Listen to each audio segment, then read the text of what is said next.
So we're moving on to Genie. Tell me all about the Genie The Warlock. genie. You have made a pact with one of the rarest kinds of genie, a noble genie. Such entities rule vast fiefs on the elemental planes and have great influence over lesser genies and elemental creatures. Noble genies are varied in their motivations, but most are arrogant and wield power that rivals that of lesser deities. They delight in turning the table on mortals who often bind genies into servitude and readily enter into pacts that expand their reach. Already, this tells us a couple of things. Um, this is going to be a very elementally flavored warlock subclass. These jinn that you serve rival the power of lesser deities. We've seen a lesser deity in a recent D&D adventure. Oriel the Frost Maiden is a lesser deity, which means that she wields incredible power, but she is not so mighty that she cannot be overcome by particularly dedicated or powerful mortals. Um, this is a sort of genie that you might well encounter in your adventures as well if you decide to go to one of their mighty palaces in the elemental planes. And also, just by its very nature, this genie is or this warlock subclass is well suited to the Al-Qadim campaign setting, a classic sort of Arabian Nights pastiche from second edition. That while it hasn't been updated officially to 5e, if I recall correctly, there's a number of Middle Eastern D&D players who are working on their own revival of the setting for the DM's Guild. I'm not sure if that's out yet, or if it's still in the works, or if it's still happening. But take a look into that Al Qadim revival if this sounds interesting to you. There are several kinds of genies, and they're all talked about in the monster manual, but they're aligned with the four classical elements. One of these genies is the Tao, who is aligned with the element of earth. The other is the Jinn, who is an air genie, the Efriti, the classic Jinn of fire, and the Marid, a fish-like aquatic genie. And picking what kind of noble genie you choose as your patron actually has a not insignificant effect on the powers you get from your expanded spell list. Todd, do you want to talk about this? Yeah, so as just being the Genie Warlock, you do get Detect Evil and Good, you get Phantasmal Force, Create Food and Water, Phantasmal Killer, Creation, and Wish. This is very I Dream of Genie in itself, but Wish obviously makes a lot of sense, and this is an interesting thing. Warlocks don't typically get Wish. They get Wish here. Kind of a big deal. And if any Warlock deserves to get Wish, it's this one. Creation makes a lot of sense. Genies constantly bring things into existence, and Phantasmal Killer, all that create food and water. This all is very on theme with a lot of genie myths. But as you said, if you're down, you get Sanctuary, Spike Growth, Meld into Stone, Stone Shape, Wall of Stone. All makes sense. You are very much tied to the elemental plane of Earth, being that your Warlock is from there. With the Jinn, you get Thunder Wave, Gust of Wind, Wind Wall, Greater Invisibility, and Seeming. Seeming's a very interesting spell. Seeming's a very interesting spell. Kind of the ultimate illusion. I think it's a spell that most D&D players don't really know about. Yeah, and it is the ultimate illusion. Is what needs to be known about that. Like your physical appearance, everything else completely changes. So it's quite handy if you are trying to avoid detection. We won't go into all of it, but yeah, you basically, and that makes, again, that's very Jinn kind of stuff, right? Like you just can look like whatever you want to whenever you want to. Yep. Now I say Efreet, which I'm probably saying it wrong, but I think Efreet is correct. Okay, burning hands makes a lot of sense. Scorching Rain is really great. Fireball, obviously, Warlocks always want a little bit of Fireball. Fire Shield is fantastic. And then Flame Strike. You're burning it to the ground. Do you think the Efreet is fire-themed, Todd? I need time to do a deeper dive on this. It is funny that, like, what's great is you're getting this option to have within one Warlock subclass to be if you're really into the elements, to choose one. And I love that. The merit is fantastic as well. We got fog cloud, we've got blur, sleet storm, control water, and cone of cold. Cone of cold being a very big damage dealer, pretty nasty stuff as well. If you kill somebody with it, they shatter. So I feel like that all makes perfect sense. I think one interesting thing about the noble genie who you make a pact with is that even though they are elementally aligned, you can see this most clearly in the Ifrit, who is all fire all the time. You don't have to treat this as the elemental warlock, because each of these jinn also have a sort of role connected to them. The Tao is very much about defense and protection.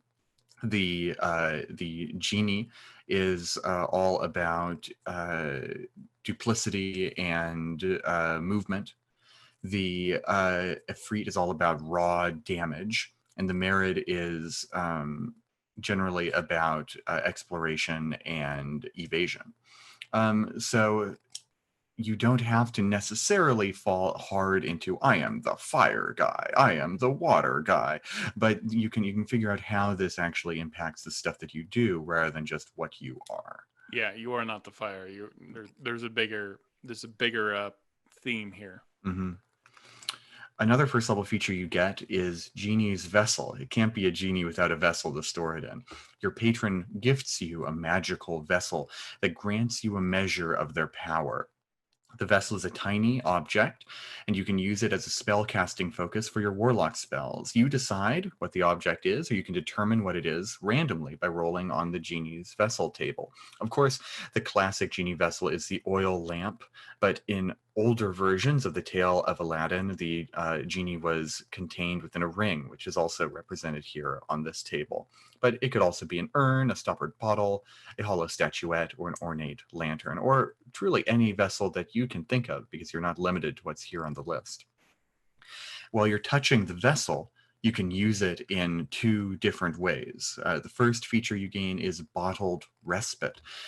As an action, you can magically vanish and enter your vessel, which remains in the space you left. The interior of the vessel, by the way. At first level. The interior of the vessel is an extra-dimensional space in the shape of a 20-foot radius cylinder, 20 feet high, and resembles your vessel. The interior is appointed with cushions and low tables and is a comfortable temperature. While inside, you can hear the area around your vessel as if you were in its space. You can remain inside the vessel up to a number of hours equal to twice your proficiency bonus. So that's 4 hours at first level, just so we're clear. You exit the vessel early if you use a bonus action to leave, if you die, or if the vessel is destroyed. When you exit the vessel, you appear in an unoccupied space closest to it. Any objects left in the vessel remain there until carried out. And if the vessel is destroyed, every object stored there harmlessly appears in the unoccupied spaces closest to the vessel's former space. Once you enter the vessel, you can't enter again until you finish a long rest. Neat. I mean, amazing if we still had pneumatic tubes, but if you want to travel in style. It's interesting that only you can go there. You can't bring your pals with you. So even though it's filled with cushions and low tables, right, it's always dinner for one inside your lamp. Yeah, it's a studio apartment. So we're all there. That makes a lot of sense, and it's a little overpowered if we can let other people join at first level. On top of this, we get Genie's Wrath. Once during each of your turns, when you hit with an attack roll, you can do extra damage to the target equal to your proficiency bonus. This type of damage is determined by your patron. So bludgeoning if you're Tao, thunder if you're Jinn, fire is if you're Ifrit, and cold if you're Merid. The vessel's AC is equal to your own spell DC. Its hit points are equal to the warlock level that you have, plus your proficiency bonus, and it is immune to poison and psychic damage. If the vessel is destroyed or you lose it, you can perform a 1-hour ceremony to basically cause it to come into existence yet again.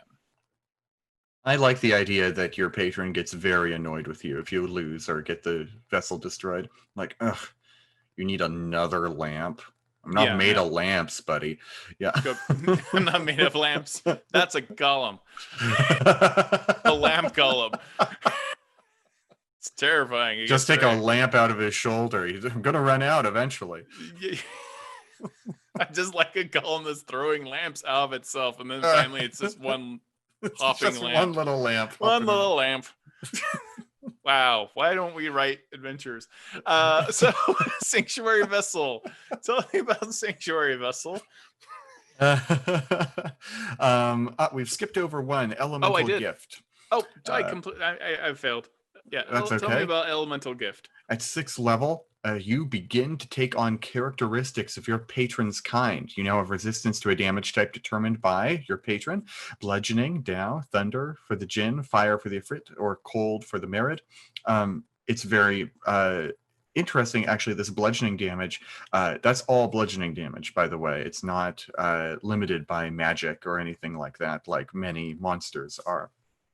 And as well as that, you can give yourself a flying speed of 30 feet as a bonus action that lasts for 10 minutes, during which you can hover. If you use this bonus action a number of times equal to your proficiency bonus, you can't use it anymore until you complete a long rest. So that's nice. A flying speed of 30 feet isn't quite as good as the fly spell, but it doesn't cost spell slots to use. We saw something like that with Everard's Black Tentacles. You don't have to use a spell slot to do it. Or no, actually, sorry, I'm talking about the one that's more like spiritual weapon from the Fabulous. The tentacle. Yeah, no. It's a nice little thing that is somewhat like a spell, but a little weaker, that you don't have to worry about spending those big, chonky warlock spell slots on. Yes, and that is a big deal to warlocks if you can find a way. I mean, granted, I know Eldritch Blast is the best cantrip ever made, but do understand.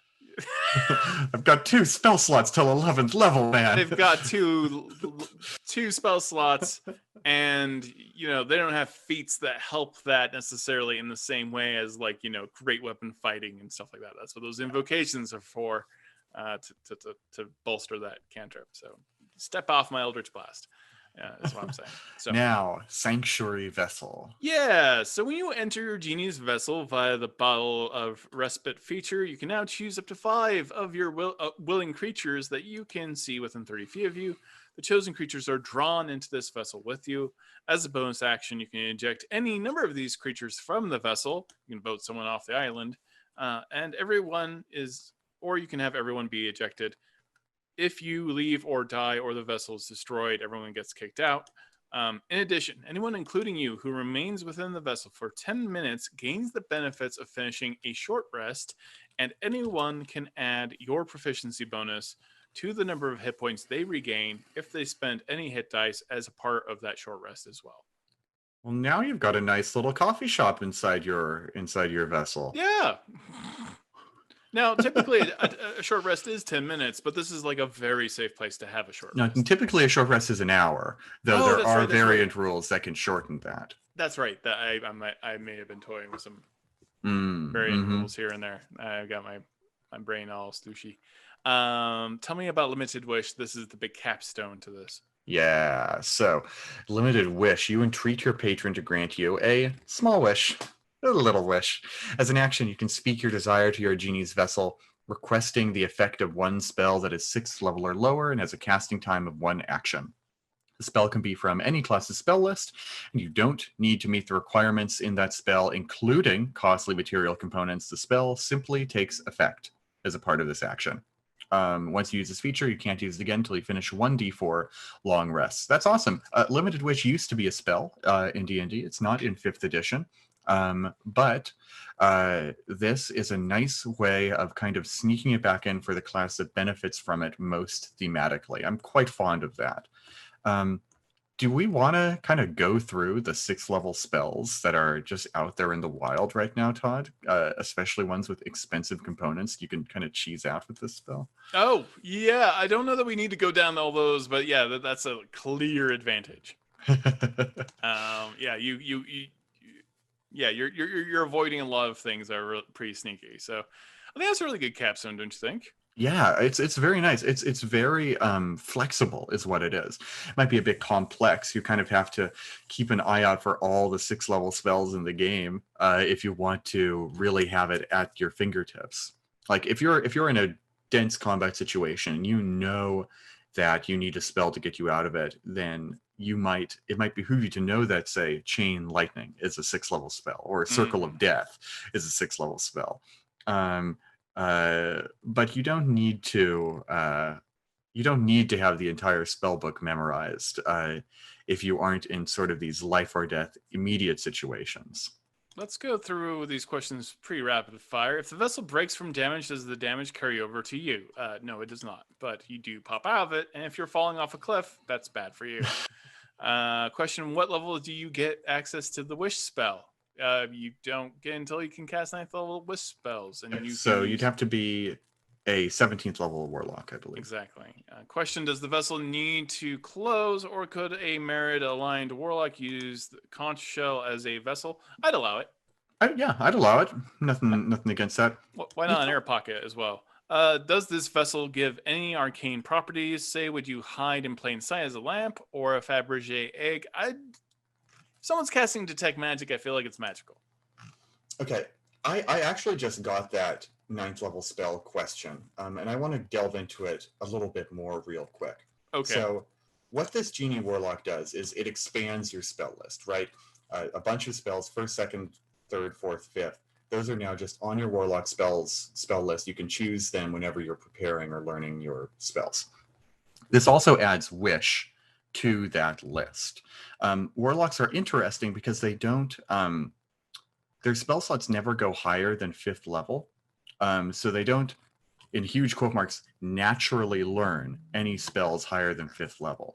Instead, they have a somewhat interesting feature called, I believe it's Mystical Arcanum. Yeah. And it basically works so that when you reach certain levels, you learn one spell of 6th, 7th, 8th, and eventually 9th level. And you can spend it once without spending a spell slot. It's a way of kind of working around the quirks of warlock spell casting. But I just wish there are many. Right. So this is a long way of saying exactly what I said before. Once you're 17th level, you can learn Wish, but you have to learn it through your Mystic Arcanum feature. This has to be the one 9th level spell you know, and you know it, as far as I know, forever. Yeah. How much do you think the vessel opens the game up to? Yeah, everyone's thinking about vessel bombing. I know what you're saying. Like, you fill the vessel entirely full of gallons of fuel and drop it into the fire. I think your patron's going to have a word with you. You start doing that kind of thing. You know, if you're filling your vessel full of just gallons and gallons and gallons of arcane fire, I think your patron's gonna have a word with you, and so's the DM. So that's my ruling on that. Tricky, but yeah. I think like in an emergency situation, like the end of the campaign, I think it's hilarious, and I might allow it, but I wouldn't get used to using that as a... Yeah, this is the sort of thing that is technically allowed by the rules, but might be considered against the spirit of the game. So this is something that you want to talk to your DM about, especially if you want to do it more than once. They might get a real kick out of it the first time you do it, but then they might take you aside and say, let's talk about vessel bombing just a little bit. Tasha's Cauldron of Everything is available now on D&D Beyond. Purchase before January 5th to unlock the Cauldron dice set, as well as character sheet backdrops, themes and frames.